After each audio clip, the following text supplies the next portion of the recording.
Hello students, this is your Shashank sir and today is Arc Learning Day 25 revision program और ये आपका part 2 है. First part था microbes in human welfare and the part 2 it is being paired up with ecosystem.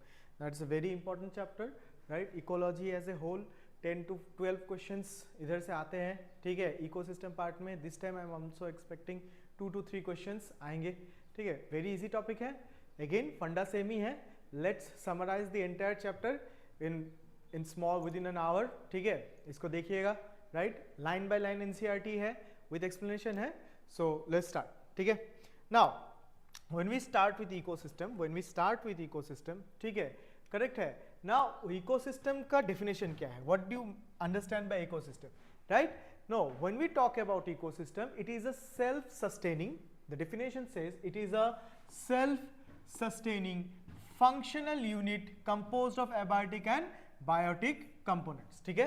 So it is a self-sustaining, it is a self मतलब खुद ब खुद. अगर आप इसको एक आइसोलेट एरिया में इसको रख भी दो, ठीक है, तो ये खुद ब खुद चलने का केपेबल है. It can sustain itself and that sustainability is because of the interaction between the abiotic and biotic components. समझ में आ रहा है कि नहीं है? So it is a self-sustaining functional unit composed of abiotic and biotic components, ठीक है.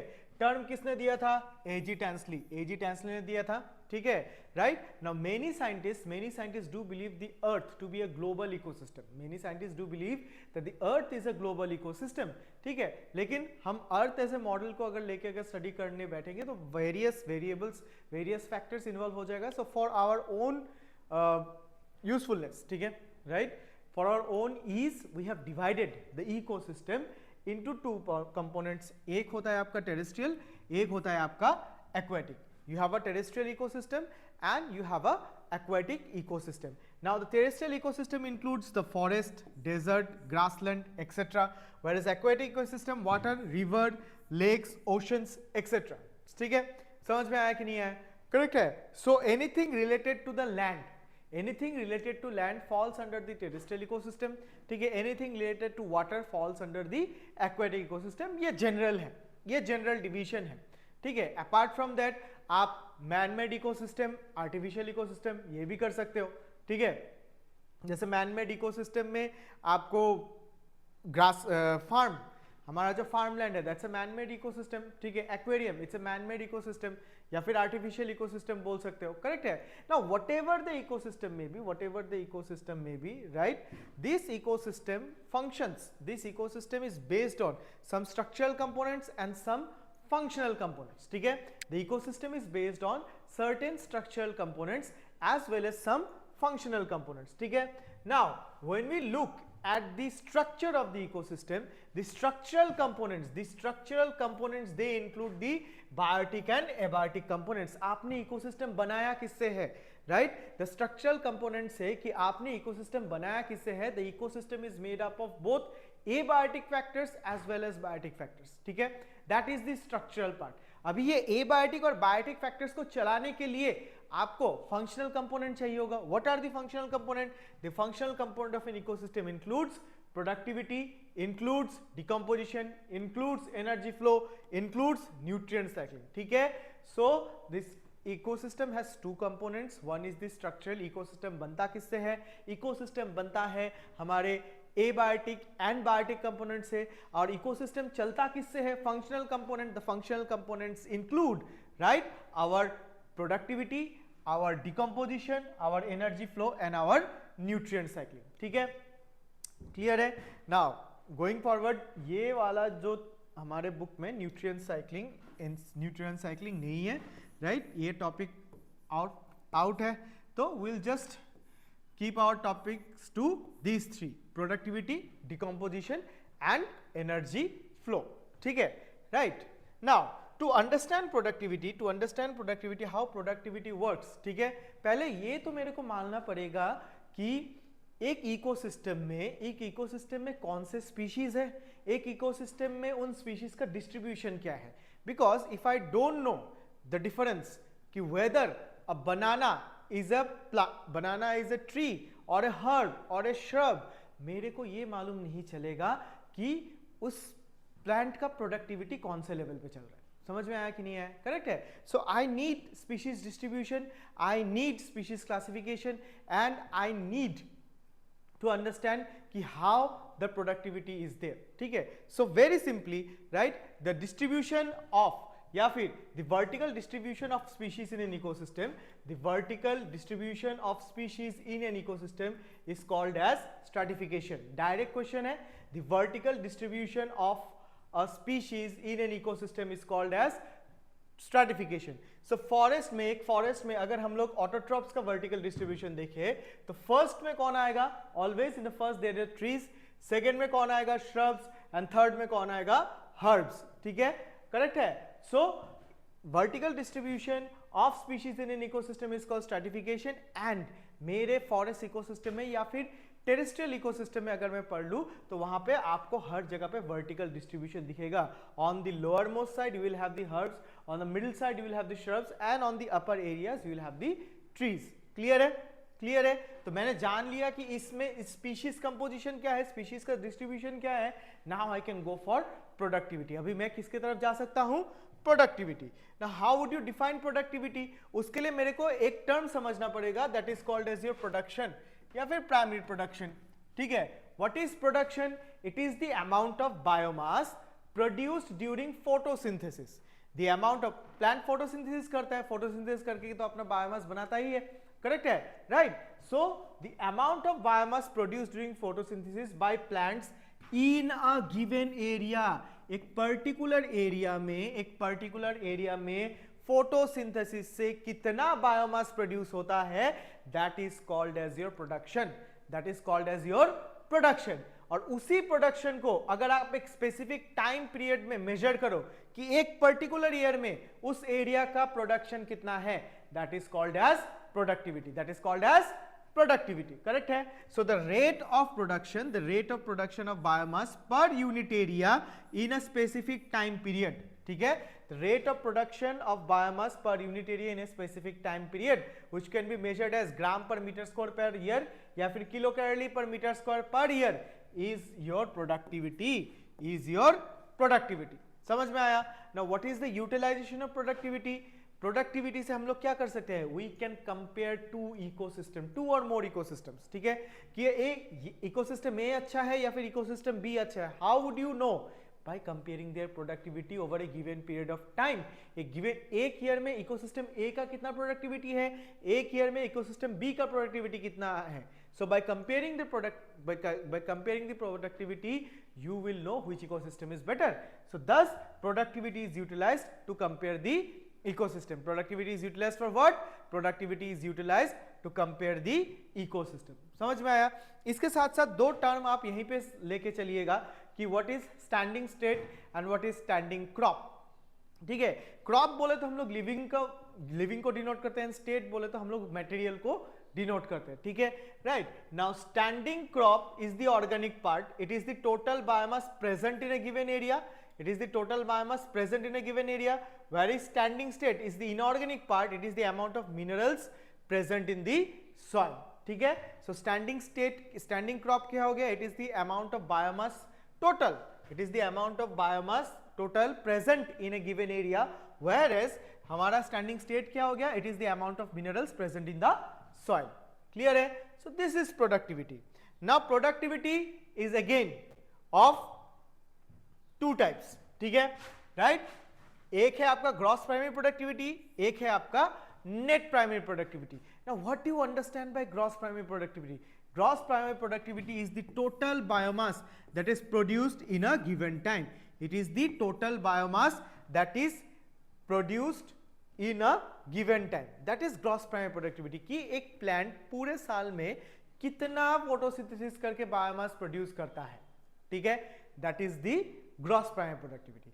अच्छा, अभी ये जो प्लांट फोटोसिंथेसिस करके बायोमास प्रोड्यूस कर रहा है, सम पार्ट तो वो तो खुद के लिए भी यूटिलाइज करेगा. ऐसा तो नहीं है कि प्लांट सिर्फ खाना बना रहा है दूसरों को खाने के लिए. प्लांट को खुद खाने का जरूरत नहीं है क्या? ऑब्वियसली है कि नहीं है? करेक्ट है. So out of the total biomass plant अपने लिए कुछ खर्च करता है, अपने लिए कुछ रखता है. ठीक है, या फिर अपने लिए यूटिलाइज करता है. That utilization is called as respiration loss.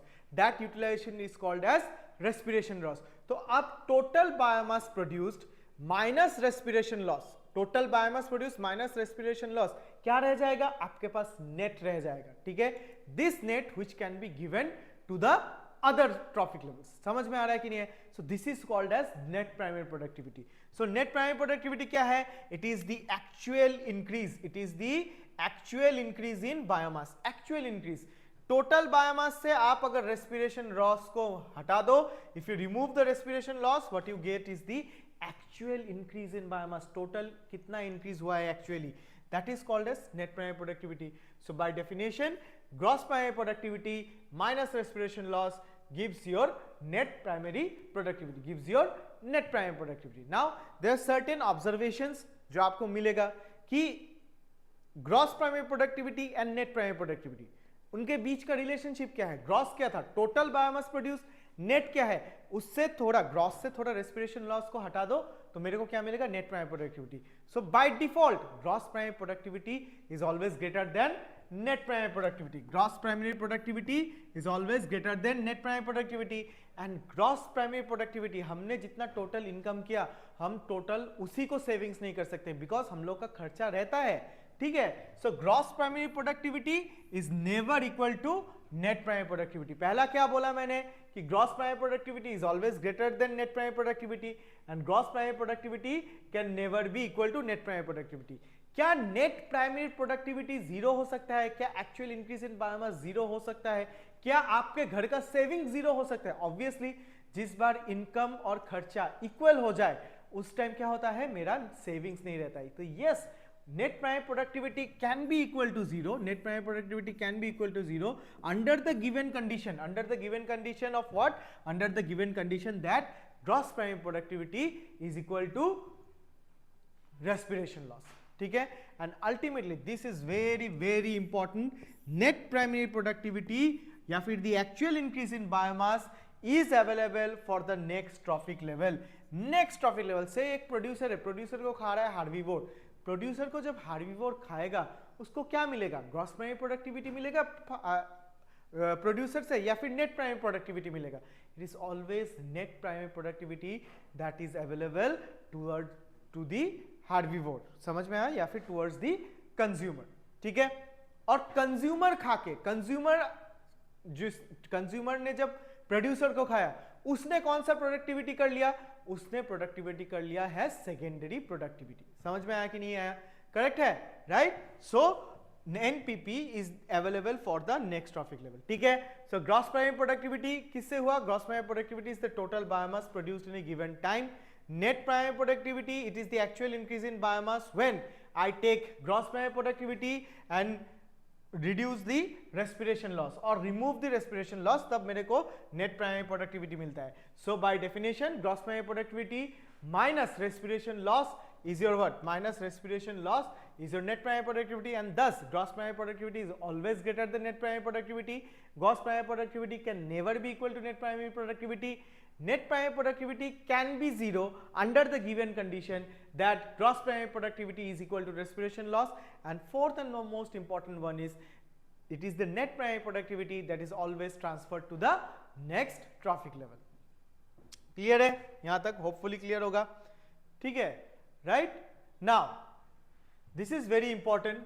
ये जो हमारा प्राइमरी प्रोडक्टिविटी है, this is the primary productivity, ये किस चीज पर डिपेंड करेगा, under what conditions a primary productivity of an ecosystem varies, या फिर एक प्राइमरी प्रोडक्टिविटी तो इकोसिस्टम डिपेंड्स, ठीक है। 3 फैक्टर्स है, टाइप ऑफ स्पीशीज, ठीक है, कि सपोज आपका एक एरिया पे आपका ट्री है और एक एरिया पे आपका हर्ब है, बायोमास सबसे ज्यादा कौन प्रोड्यूस करेगा, ट्री या ग्रास? ऑब्वियसली ट्री प्रोड्यूस करेगा, करेक्ट है। तो अगर बायोमास अगर ट्री ज्यादा प्रोड्यूस कर रहा है तो प्रोडक्टिविटी किसका ज्यादा होगा, एक ट्री का और ग्रास का? ऑब्वियसली किसका होगा, एक ट्री का होगा। तो definitely a type of productivity will definitely depend upon the type of species that is involve. Next, the type of ecosystem and the type of conditions, ठीक है, कि अगर आप एक फॉरेस्ट का प्रोडक्टिविटी कंपेयर कर रहे हो as compare to a desert, किसका प्रोडक्टिविटी ज्यादा होगा, एक फॉरेस्ट का ही ज्यादा होगा as compare to a desert, है कि नहीं है, करेक्ट है। So the type of ecosystem, right? Apart from that, conditions, temperature, favorable humidity, favourable soil, ठीक है, right? So the conditions also matter. So the third important point is the type of conditions, correct है? So productivity depends upon three factors. पहला क्या है? It is the type of the species that is involved. Second क्या है? It is the type of the ecosystem that is involved. ठीक है? And third क्या है? It is the type of conditions that is involved. Clear है? These three determine कि इस ecosystem का इस एरिया का प्रोडक्टिविटी ज्यादा है, कम है, अच्छा है, खराब है, करेक्ट है? So this is the productivity and ultimately मैंने तब बोला था कि an increase in the biomass by consumers and increase in the biomass by consumers is your called your secondary productivity. So at any level जो consumer होगा उसका productivity क्या है? Secondary productivity. It is only the producers that can have the primary productivity because they can make their own food. Clear है? एक example देखे रखा है, कंपेयर किया है किसको? एक्वेटिक इकोसिस्टम को और टेरेस्ट्रियल इकोसिस्टम को. बोला है कि the aquatic ecosystem covers 70% of the earth but कितना कंट्रीब्यूट करता है? 75 billion ton of productivity, correct है? Whereas the terrestrial ecosystem covers 30% of the earth and contributes 115 billion ton out of the 170 billion total productivity. Why it is as such कि 70% area जिसके पास है वो सिर्फ 30% contribute क्या बोलते हैं ना 55 बिलियन टन कंट्रीब्यूट कर रहा है, लेकिन जिसके पास 30% है वो 115 बिलियन टन कर रहा है. Why it is as such? Two things, ठीक है? और बेसिकली एक simple thing, it is the penetration of the light. जब हम लोग एक्वेटिक इकोसिस्टम को बोलते हैं, एक्वेटिक इकोसिस्टम के up to a certain depth क्या होता है ना, लाइट पेनिट्रेट कर पाता है. और जहां तक लाइट पेनिट्रेट कर पाता है वहीं पे आपको ऑटोट्रॉफ्स दिख जाएंगे, करेक्ट है? एक major portion is devoid of light, उसमें लाइट नहीं है. तो लाइट जहां पे नहीं है वहां पे प्रोड्यूसर नहीं है, और प्रोड्यूसर जहां पे नहीं होगा वहां पे क्या नहीं होगा? प्राइमरी प्रोडक्टिविटी नहीं होगा, है कि नहीं है? So since light is a limiting factor in case of N aquatic ecosystem, इसलिए एक्वेटिक इकोसिस्टम का प्रोडक्टिविटी 55 बिलियन टन है. Whereas when you look at a terrestrial ecosystem, light is not a limiting factor. Light ऊपर में भी जितना आ रहा है, light bottom में भी उतना ही आ रहा है. And you have vertical stratification. आपको herbs मिलेगा, shrubs मिलेगा, trees मिलेगा. Each and every area of that terrestrial ecosystem is occupied by autotrophs. Since light is not a limiting factor and vertical stratification is present, that is why even though the terrestrial ecosystem comprise only 30%, right? Only 30%, but इसका productivity कितना है? 115 billion turns. Clear है? Okay, right? उसके बाद ये हमारा productivity हो गया. The next part is decomposition. By definition what is decomposition? It is the complete breakdown of complex organic matter into simple inorganic substances such as carbon dioxide, water, inorganic minerals, nutrients, etc. So the complete breakdown of complex organic matter into simple inorganic substances such as carbon dioxide, such as water, such as inorganic minerals, such as nutrients, it is called as decomposition. इसको decomposition बोलते हैं, correct है? Right? And substrate for decomposition के लिए आपको क्या चाहिए? इसलिए चाहिए आपको dead organic matter. You require dead organic matter which is called as the detritus. ठीक है? So the complete breakdown of complex organic matter, right, into simple inorganic substances such as carbon dioxide, water, inorganic minerals and nutrients, right, it is called as decomposition. Decomposition होने के लिए आपको क्या चाहिए? Dead organic matter which is also called as detritus. What are the steps in decomposition? Fragmentation, leaching, catabolism, humidification and mineralization. Fragmentation, leaching, catabolism, humidification and mineralization. ठीक है? So एक example से इसको समझते हैं कि what are the process? What is the process of decomposition? What is the process of decomposition? ठीक है? तो हमने क्या लिया? एक detritus ले लिया. It is the dead organic matter. Now this detritus is broken by very important something that are called as detrivores. Detrivores में most prominently क्या आता है? earthworm आता है, which is also known as the farmer's friend. earthworm आता है, cockroach आते हैं, invertebrates, ठीक है? राइट? earthworm आते हैं, cockroach आते हैं जो इस dead organic matter को chop करते हैं, ठीक है? तोड़ते हैं, फ्रेगमेंट बनाते हैं, this process is called as fragmentation, this process is called as fragmentation. Fragmentation is followed by the second step called as leaching. Leaching क्या होता है, जब फ्रेगमेंटेशन होता है सारे सोल्यूबल जो इनऑर्गेनिक मैटर होते हैं वो एक्सपोज हो जाते हैं, ठीक है, सारे सोल्यूबल जो इनऑर्गेनिक मैटर है वो एक्सपोज हो जाता है, एंड विथ वाटर ये इतना फास्ट ऊपर से नीचे चले आते हैं कि the plant roots cannot capture it, the plant root cannot capture it and it is lost as a reservoir, ये पूरा रिजर्वियर की तरह नीचे चला जाता है, which is beyond any root of the plants, ठीक है, and thus in leaching soluble inorganic matter gets precipitated as unavailable salts, इसको नहीं, we cannot take this out, समझ में आया कि नहीं है, बिकॉज सोल्यूबल है, इनऑर्गेनिक है और बहुत फास्ट चला जाता है, इतना फास्ट जाता है कि plant roots cannot take it, so this is the second step. So after leaching जितना बहुत आपका फ्रेगमेंटेड डेट्रिटस रहता है that undergoes the third step which is called as catabolism. Remaining detritus is acted upon by whom? Bacteria and fungi through enzymatic action, saprophytes चले आते हैं, ठीक है, करेक्ट है। So the remaining remaining detritus is acted upon by bacteria and fungi and it causes the enzymatic action, वो सड़ने का जो स्मेल स्टार्ट होता है that is here only, right? And after that, after catabolism is done, the fourth step is humification. After catabolism जितना भी organic matter रहता है it undergoes further degradation forming something called as the humus, forming something that is called as the humus. Now humus का कुछ characters आपको याद करने हैं, correct है। Now humus is black, it is amorphous, it is colloidal and it is resistant to bacterial action. It is black, it is amorphous, it is colloidal and it is resistant to bacterial action. Very very important, since it is resistant to bacterial action, ये क्या होता है ना, humus undergoes decomposition very very slowly, ठीक है, very very slow decomposition जाता है, लेकिन हाँ इवेंचुअली डिकम्पोज होता है by a process called as mineralization which releases our inorganic substances, nutrients and minerals.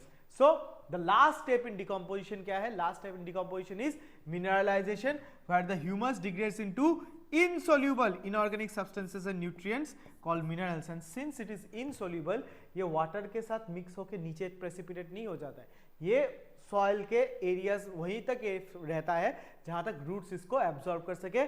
सो दस द रूट्स रीएब्जॉर्ब दिस, क्या इट रीएब्जॉर्ब्स द मिनरल्स, करेक्ट है। So this is in entirety the process of decomposition, starting with fragmentation followed by leaching, third is catabolism, fourth is humification and fifth is mineralization, ठीक है।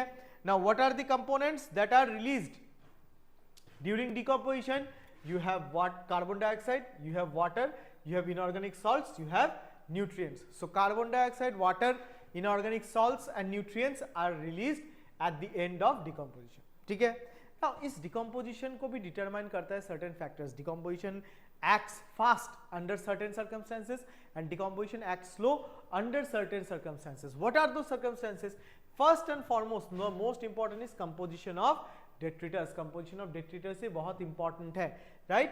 कि अगर आपका detritus sugar से बनता है, nitrogen से बनता है, कार्बोहाइड्रेट रखता है, करेक्ट है, the decomposition is fast. The decomposition क्या है? Decomposition is fast. लेकिन if the detritus contains lignin, chitin, if the detritus contains lignin and chitin, the decomposition is slow. Decomposition क्या होता है? Slow हो जाता है, करेक्ट है। Oxygen. Now decomposition by default क्या है? It is an aerobic process.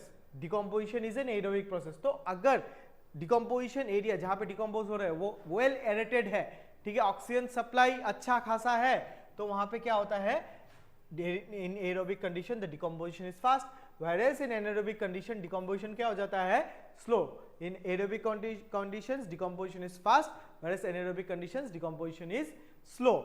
Similarly अगर temperature high है तो decomposition fast होता है, अगर temperature low है decomposition slow हो जाता है, ठीक है। अगर हाई टेम्परेचर है डिकम्पोजिशन फास्ट हो जाता है, लो टेम्परेचर है तो डिकम्पोजिशन स्लो हो जाता है। एंड अल्टीमेटली मॉइस्चर और ह्यूमिडिटी वेरी भी इंपॉर्टेंट रोल करता है। इन हाई मॉइस्चर कंडीशन या फिर high humid conditions decomposition is very high, लेकिन अगर मॉइस्चर कम है, लो है, ह्यूमिडिटी लो है, एयर ड्राई है तो डिकम्पोजिशन क्या हो जाता है, स्लो, करेक्ट है। So what are the factors that affect the decomposition process. पहला स्टेप क्या है? पहला स्टेप है आपका composition of detritus. Composition of the detritus, अगर आपका डेट्रिटस शुगर, नाइट्रोजन, कार्बोहाइड्रेट से बनता है, डिकम्पोजिशन क्या है? फास्ट। अगर आपका डेट्रिटस लिग्निन और काइटिन से बनता है, डिकम्पोजिशन क्या है? स्लो। ठीक है, अगर ऑक्सीजन अवेलेबल है, डिकम्पोजिशन इज फास्ट। अगर एनारोबिक कंडीशन है, डिकम्पोजिशन इज स्लो। अगर टेम्परेचर हाई है, डिकम्पोजिशन इज फास्ट। अगर टेम्परेचर लो है, डिकम्पोजिशन इज लो। अगर मॉइस्चर ह्यूमिडिटी हाई है, डिकम्पोजिशन इज फास्ट। अगर मॉइस्चर ह्यूमिडिटी लो है, डिकम्पोजिशन क्या है? लो। क्लियर है? क्लियर है, right? So these are the conditions under which decomposition takes place. Next हम लोग क्या आते हैं? Ultimately energy flow. Very very important, very very important energy flow. Now एक स्टेटमेंट स्टार्ट होता है, sun is the sole source of energy on earth, which is true except for deep sea hydrothermal vents. जो deep sea hydrothermal vents होते हैं, correct, वहां तक तो deep sea में तो मैंने तो क्या बोला कि एक्वेटिक इकोसिस्टम में light is a limiting factor, वो सर्टेन डेप्थ के नीचे नहीं जाता है। तो नीचे में तो पूरा अंधेरा है, तो वहां पे लाइट सोर्स ऑफ एनर्जी नहीं होता है। वहां पे क्या होता है? Deep sea hydrothermal vents are the source for what? Energy. ठीक है, so the sun is the source of energy of on earth except for deep sea hydrothermal vents. Now sunrays जो निकलता है less than 50% of the radiant energy of the sun is available for photosynthesis. Less than 50% of the radiant energy of the sun is available for photosynthesis. इसको हम लोग क्या बोलते हैं? इसको बोलते हैं photosynthetically active radiation या फिर PAR. So less than 50% of the radiant energy of the sun is available, right, for photosynthesis, which is called as photosynthetically active radiation or PAR. उसमें से भी PAR में से only 2 to 10% is available. So 2 to 10% of PAR is utilized by autotrophs or plants for photosynthesis. So only 2 to 10% of PAR is utilized by autotrophs or plants for photosynthesis. Clear है? ठीक है, right?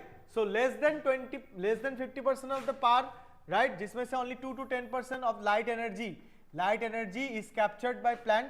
ठीक है, and with the help of photosynthesis वो chemical energy में convert हो जाता है, which is nothing but the gross primary productivity, अभी इस ग्रॉस प्राइमरी प्रोडक्टिविटी से सर्टेन रेस्पिरेशन लॉस होता है, प्लांट अपने ग्रोथ के लिए यूटिलाइज करता है। तो उस ग्रॉस प्राइमरी प्रोडक्टिविटी से रेस्पिरेशन लॉस को रिमूव कर दीजिए तो क्या मिलेगा?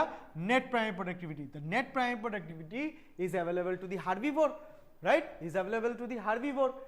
ठीक है, नेट प्राइमरी प्रोडक्टिविटी। अभी क्वेश्चन इज, ये जो हार्बीवोर ने नेट प्राइमरी प्रोडक्टिविटी खाया तो उसने अपना क्या बना लिया? Secondary productivity.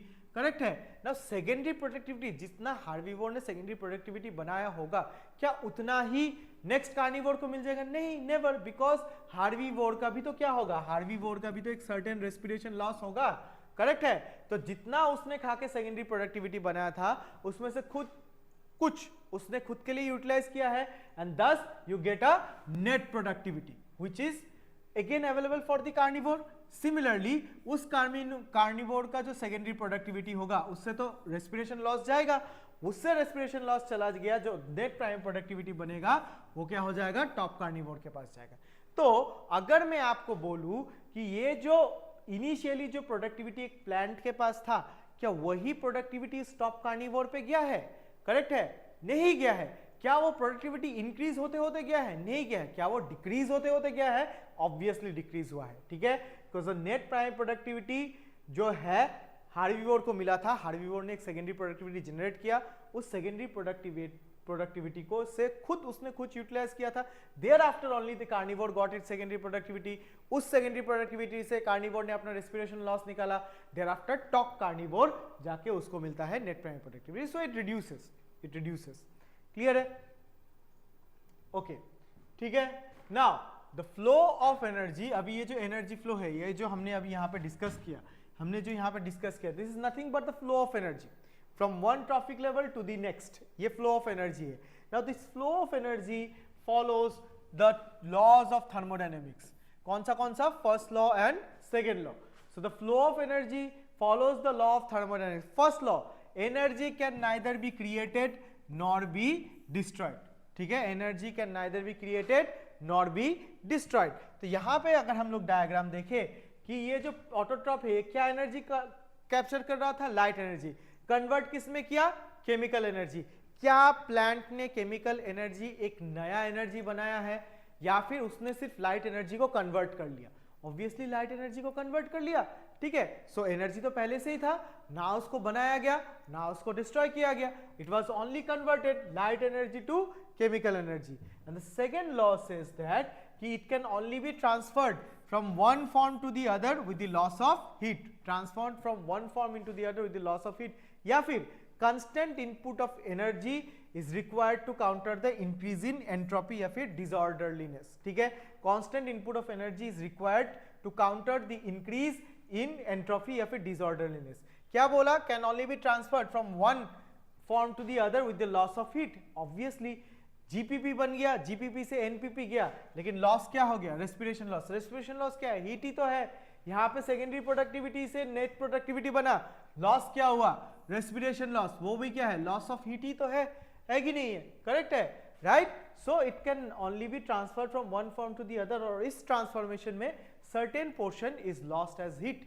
समझ में आया कि नहीं आया, करेक्ट है, right? So energy can neither be created nor be destroyed, it can only be transferred from one form to the into the other with the loss of heat, या फिर constant input of energy is required to counter the increasing disorderliness। समझ में आया कि नहीं है, clear है। तो ये था flow of energy, right. Now एक कॉन्सेप्ट आता है something that is called as the trophic level. What is trophic level, हम लोग फर्स्ट ट्रॉफिक लेवल बोलते हैं, सेकंड ट्रॉफिक लेवल बोलते हैं, थर्ड ट्रॉफिक लेवल बोलते हैं, ठीक है, फोर्थ ट्रॉफिक लेवल बोलते हैं। फर्स्ट ट्रॉफिक लेवल पे हमने प्रोड्यूसर को बताया, सेकंड में हम लोग ने सेकेंडरी कंज्यूमर, ठीक है, फिर टर्शियरी कंज्यूमर, फिर क्वाटरनरी कंज्यूमर, ऐसे है ना, right. So what is trophic level, it is a nutritional role, ये याद रखिएगा, trophic level is a nutritional role any organism place with respect to the food chain, with respect to the food chain. So it is a nutritional role any organism plays with respect to the food chain। ये जो हमने बनाया था, ये जो हमने diagram बनाया था यहाँ पे, it is what, it was what, it was a food chain only। ये ऑटोट्रॉप है, खाना बनाया, ऑटोट्रॉप को किसने खाया, हार्बिवोर ने, हार्बिवोर को किसने खाया, कार्निवोर ने, कार्निवोर ने किसने खाया, टॉप कार्निवोर ने। तो ये जो प्रोड्यूसर है, हार्बिवोर है, कार्निवोर है, टॉप कार्निवोर है, ये क्या है, ये सब ट्रॉफिक लेवल्स है। First trophic level, second trophic level, third trophic level, fourth trophic level, है कि नहीं है, करेक्ट है, right. So first trophic level पे आपको प्रोड्यूसर, प्राइमरी प्रोड्यूसर्स दिख जाएंगे, प्राइमरी कंज्यूमर, सेकेंडरी का प्रोड्यूसर दिख जाएगा, सेकेंडरी कंज्यूमर, टर्शियरी प्रोड्यूसर दिख जाएगा, tertiary consumer and quaternary producer दिख जाएगा। समझ में आया कि नहीं आया, करेक्ट है। So this is a food chain only, और इस फूड चेन में जो न्यूट्रिशनल रोल प्ले कर रहा है, न्यूट्रिशनल रोल प्ले कर रहा है, उसी को हम लोग क्या बोल रहे हैं, ट्रॉफिक लेवल, करेक्ट है। सर्टेन कैरेक्टरिस्टिक्स आर देयर, कुछ कैरेक्टरिस्टिक्स है कि the trophic level is not a physical space, it is not a physical space that can be occupied but a role, it's a role that play। जैसे for example you will be a doctor, ठीक है, तो जब आप doctor बनोगे, क्या है इसका मतलब ये है कि सिर्फ आप ही डॉक्टर हो, क्या दुनिया में और कोई डॉक्टर नहीं है? ऑब्वियसली दुनिया में हर कोई डॉक्टर है, but that is the role that you are going to play. You are a doctor, you can be someone's brother, you can be someone's sister, you can be someone's daughter, you can be someone's son, ठीक है। the same person would be a husband, the same person would be a wife, the same person would be a father, the same person would be a mother, right। तो एक ही बंदा या बंदी doctor भी है, mother भी है, sister भी है, वाइफ भी है, राइट। एक ही बंदा डॉक्टर भी है, फादर भी है, राइट, हस्बैंड भी है, right. So you are playing what, you are a single person but you are playing different roles। what are these different roles? these are the trophic levels, यही trophic level है, ठीक है, right। so trophic level is not a physical space that can be occupied but a role, and since it is not a physical space, an organism can occupy multiple trophic levels, a single organism can occupy multiple trophic levels, very very important, ठीक है, correct है, right। now what is food chain? it is the process of eating, it is the process of eating and being eaten। when trophic levels are linked on the basis of nutritional role, when trophic levels are linked on the basis of nutritional role, इसको हम लोग क्या बोलते हैं, इसको बोलते हैं हम लोग फूड चेन। और what is food web? Nature में सिंगल फूड चेन नहीं होता है, every food chain is interconnected with one another. समझ में आया? So multiple food chains when they are interlinked are called as food web. When multiple food chains are interlinked with one another, these are called as food waves. समझ में आया कि नहीं आया? ठीक है, right. Now the food chain and food web, ठीक है, राइट। अगर हम लोग बोले कि it is unidirectional, food chain और एनर्जी फ्लो में, राइट, एनर्जी फ्लो क्या है, it is unidirectional, it is unidirectional, एक ही डायरेक्शन में जाएगा।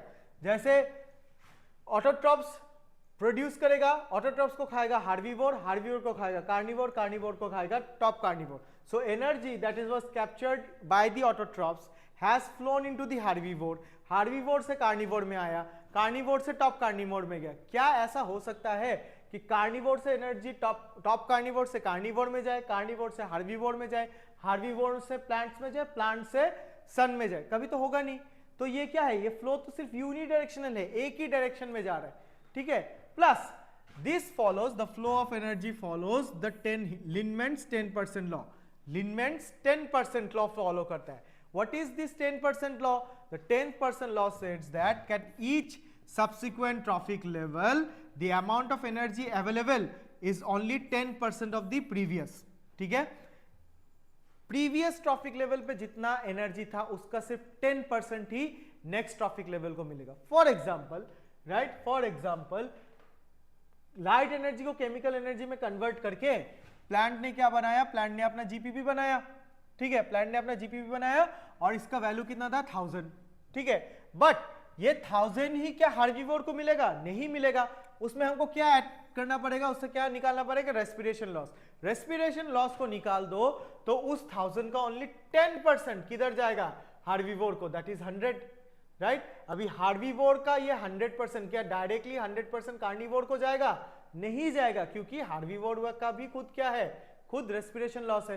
तो 100 का कितना परसेंट जाएगा? 10% जाएगा कार्निवोर को।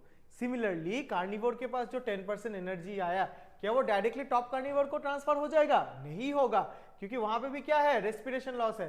तो 10% का भी 10% जाएगा, दैट रिमेन्स ओनली 1%। सो कहां 1000% से स्टार्ट हुआ, टॉप कार्निवोर तक पहुंचते पहुंचते कितना रह गया? 1%, by following what, Lindeman's 10% law. And thus the number of trophic levels in a food chain is limited to 4 or 5। एक फूड चेन में आपको 4 to 5 मैक्सिमम 5 ट्रॉफिक लेवल्स दिखेगा, क्योंकि बाद में आप ऐड करते जाओगे तो यहाँ पे तो एनर्जी बचेगा ही नहीं। इसमें जाओगे तो 0.1 आ जाएगा, इसमें जाएगा तो 0.1 आ जाएगा, करेक्ट है। इसमें तो एनर्जी बचेगा ही नहीं। समझ में आया कि नहीं? Since there is no energy available at the topper level, so thus the number of trophic levels in a food chain is limited to 4 to 5। Clear है? क्लियर है? Very good. नेक्स्ट यहां पे क्या आता है, food chain. Food chains were of 2 types, ठीक है, अगर depending upon the first trophic level, ठीक है। Food chain are of 2 types, एक होता है ग्रेजिंग फूड चेन जीएफसी, एक होता है detritus food chain DFC. Grazing food chain में फर्स्ट लेवल पे कौन रहता है? हमेशा एक प्रोड्यूसर रहता है, डेड ऑर्गेनिक मैटर, प्रोड्यूसर रहता है। वेयरएज डेट्रिटस फूड चेन में आपको क्या मिलेगा? Dead organic matter. क्लियर है? So grazing food chain always starts with the living. This is an example of a grazing food chain. इधर से ही अगर कोई डेड ऑर्गेनिक मैटर गिरता है, उधर से क्या चालू हो जाता है? Detritus food chain. So there are 2 types of food chain, grazing food chain and detritus food chain, correct है? Now grazing food chain starts from the living from the first trophic level producers. It is present in both terrestrial and aquatic ecosystem, whereas detritus food chain starts from dead organic matter. It is also present in both terrestrial and aquatic ecosystem, ठीक है? Clear है? This is grazing food chain and detritus food chain, but under the 2 conditions कि terrestrial ecosystem में कौन सा food chain में ज्यादा energy flow करता है? It is the detritus food chain और as compare to the grazing food chain. Whereas aquatic में आपका ग्रेजिंग फूड चेन में ज्यादा एनर्जी फ्लो करता है, वेयरएज डेट्रिटस फूड चेन में। Why? Because the total productivity in terrestrial ecosystem is far higher as compare to the total productivity produced in the aquatic ecosystem. तो जहां पे आपका productivity excess है, दैट मींस खाना excess है, खाना excess है तो उसको टोटली कन्वर्ट करना इम्पॉसिबल है। तो ऑब्वियसली जहां पे खाना एक्सेस है वहां पे वेस्टेज ज्यादा होगा या फिर डेड ऑर्गेनिक मैटर ज्यादा प्रोड्यूस होगा। तो डेड ऑर्गेनिक मैटर जितना प्रोड्यूस होगा उतना ही डेट्रिटस फूड चेन चलेगा, right? Since in the terrestrial ecosystem dead organic matter is or the productivity is very high, contributing to higher dead organic matter, so the most of the energy flows into what? Detritus food chain। लेकिन aquatic ecosystem में productivity बहुत कम है, productivity कम है तो wastage होने का chances ही नहीं है। And thus in a aquatic ecosystem since of low productivity, वहां पे ग्रेजिंग फूड चेन में ही ज्यादा एनर्जी फ्लो करता है as compare to the detritus food chain. Clear? Coming to the next, right, last, this is the last part, that is the ecological pyramids. ठीक है, ecological pyramids. अभी ecological pyramids क्या है? These are the graphical representation to show the relationship among different trophic levels with respect to number, biomass and energy. It is the graphical representation to show the relationship among different trophic levels with respect to number, with respect to biomass, with respect to energy. ठीक है, right? These pyramids are also known as Eltonian pyramids. ठीक है, and the types of pyramids include pyramid of number, pyramid of biomass, pyramid of energy. ठीक है, pyramid of number, pyramid of biomass and pyramid of energy. ठीक है, correct है.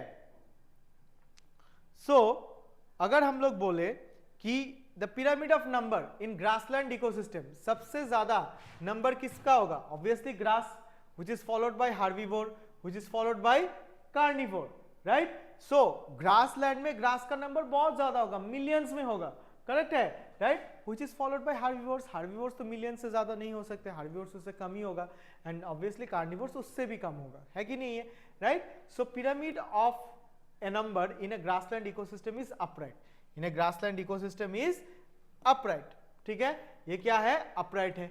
लेकिन when I talk about a forest ecosystem, forest ecosystem ने अगला हमने एक सिंगल ट्री को ले लिया, अ single tree is also a producer. उस सिंगल ट्री में क्या रहेगा? उस सिंगल ट्री में हंड्रेड्स ऑफ इंसेक्ट्स रहेंगे, ठीक है, और हंड्रेड्स ऑफ इंसेक्ट्स के ऊपर में क्या रहेगा? टेंस ऑफ बर्ड्स रहेगा, राइट. तो अगर एक ट्री का बात बोले और ऊपर में अगर सिर्फ इंसेक्ट या फिर बर्ड का ही एग्जांपल ले लो, एक ट्री में क्या एक ट्री से कम बर्ड रहेगा? नहीं रहेगा, ऑब्वियसली एक से ज्यादा बर्ड्स रहेंगे, right.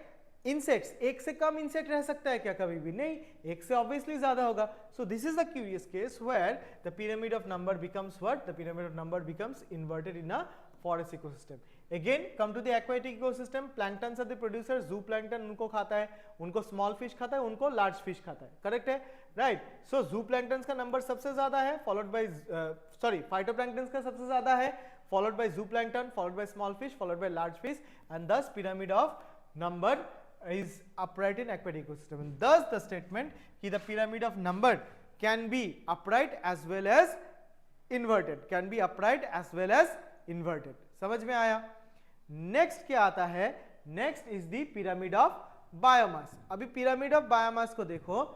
The pyramid of biomass को अगर हम लोग देखें, ठीक है, when I look at the pyramid of biomass, correct है, पिरामिड ऑफ बायोमास में क्या हो रहा है? Grasses, millions and billions of grasses है, millions and billions of grasses है. उनका अगर वेट अगर कर लो तो ऑब्वियसली उसका बायोमास सबसे ज्यादा होगा, which is followed by herbivores. herbivores का biomass obviously millions and billions of grass तो नहीं होगा, कम है, थाउजेंड्स ऑफ herbivores होगा, उससे उसका वेट कम है, राइट. whereas carnivores उससे भी कम वेट बायोमास कैरी करता है. and thus pyramid of biomass is upright in a grassland ecosystem. again, एक सिंगल ट्री वर्सेस 1000 बर्ड्स, किसका ज्यादा वेट होगा? ऑब्वियसली एक सिंगल ट्री का ही वेट ज्यादा होगा. Even if I take a single tree in a forest ecosystem as the base, ऊपर में आप 100 बर्ड्स लगा दो, थाउजेंड्स ऑफ इंसेक्ट्स लगा दो, लेकिन वेट किसका ज्यादा होगा? हमेशा ट्री का होगा. So again in a pyramid of biomass in forest ecosystem the pyramid is upright. And here comes the paradox. Even though the phytoplanktons which are the producers in the aquatic ecosystem, उनका नंबर millions में है, but these are microscopic. आप उसको naked eye से देख ही नहीं पाओगे. तो जिस चीज को आप देख ही नहीं पाओगे उसको लिए आपको माइक्रोस्कोप चाहिए, उसका वेट होगा ही कितना, करेक्ट है. एंड दस here comes the paradox that even though the number of phytoplanktons is much higher, उनका वेट सबसे कम होता है. followed by zooplankton, again numbers high है, वेट बहुत कम है. followed by small fish, number थोड़ा ज्यादा है लेकिन वेट कम है. whereas weight as compared to a large fish जिसका नंबर बहुत कम है लेकिन वेट क्या है? ज्यादा है. तो आपका फाइटोप्लैंक्टन से वेट किसका ज्यादा है? जूप्लैंक्टन से वेट कितना है? स्मॉल फिश से वेट कितना ज्यादा है? Large fish. एंड दस pyramid of biomass is inverted. Pyramid of biomass is inverted, right? So thus the statement pyramid of biomass is upright or inverted. And lastly आता है हमारा pyramid of energy. Now pyramid of energy आप grassland ले लो, आप forest ले लो, आप aquatic ecosystem ले लो, ठीक है, जहां पे भी जाओगे, since the flow of energy is unidirectional and the flow of energy follows Lindeman's 10% law, energy सबसे ज्यादा किसके पास रहेगा? Producers, followed by herbivores, followed by carnivores, followed by top carnivores. So pyramid of energy, be it the forest, be it the grassland, be it the aquatic ecosystem, pyramid of energy is always क्या? Always upright. And therefore pyramid of number, pyramid of biomass and pyramid of energy. Pyramid of number can be upright or inverted. Pyramid of biomass can be upright or inverted. Pyramid of energy, irrespective of what type of ecosystem you put it, pyramid of energy is always upright. It is always upright. Clear है? ठीक है. Now pyramid of energy certain characteristics है, right? Characteristics में important क्या है? What are the important characteristics of pyramids of number, pyramids, energy pyramids, pyramid of number, pyramid of biomass, right? Ecological pyramids का कि producers are always present in the base. Producers are always present in the base. Base में अगर आप लोग हमने जितना भी example लिया है, phytoplankton was a producer, tree was a producer, grass was a producer. इस वाले में फाइटोप्लैंक्टन प्रोड्यूसर है, टी प्रोड्यूसर है, ग्रास प्रोड्यूसर है. इस वाले में फाइटोप्लैंक्टन प्रोड्यूसर है, ट्री प्रोड्यूसर है, ग्रास प्रोड्यूसर है. तो producers are always at the base irrespective of what kind of ecological pyramids you are putting. समझ में आया कि नहीं आया? So producers are always at the base. समझ में आया? राइट. नेक्स्ट क्या बोला? All members of a trophic level must be counted. All members, उस ट्रॉफिक लेवल में जितना भी मेंबर्स है आपको सबको काउंट करना पड़ेगा. You can not leave out. ठीक है कि अगर एक ग्रास है तो उसके साथ अगर 1000 ग्रासेस मोर होगा तो उसको भी काउंट करना पड़ेगा. See all the members of a trophic level must be counted. ठीक है. A trophic level can be occupied by more than one species. More than one species can occupy a trophic level. जैसे omnivore. Omnivore एक trophic level है. Crow भी omnivore है, human भी omnivore है, bear भी omnivore है. समझ में आया कि नहीं है? तो omnivore में आप multiple species देख सकते हो. ठीक है. So a trophic level can be occupied by more than one species. So these are three important characters. That producers are always present at the base. Second, all the members of a trophic level must be counted. Third, a trophic level can be occupied by more than one species. समझ में आया? These are the characters. Now there are certain limitations as well. क्या limitations है? Ecological pyramids are drawn for grazing food chain, but in nature we have both grazing as well as detritus food chain. हमने दो type of food chain देखा था, grazing food chain and detritus food chain. But हम ecological pyramids किसके लिए डाल रहे हैं? Only grazing food chain. और हमको ये भी मालूम है टेरेस्ट्रियल इकोसिस्टम में मैक्सिमम एनर्जी कहां पे फ्लो हो रहा है? डेट्रिटस फूड चेन में. करेक्ट है. Now since species can occupy more than one trophic level, double counting always occurs. Double counting occurs. For example मैं अगर बता रहा हूं कि मैं यहां पे बियर को या फिर मैन को, ठीक है, कार्निवोर में भी डाल सकता हूं, टॉप कार्निवोर में भी डाल सकता हूं. Bear can be a carnivore, bear can be a top carnivore as well.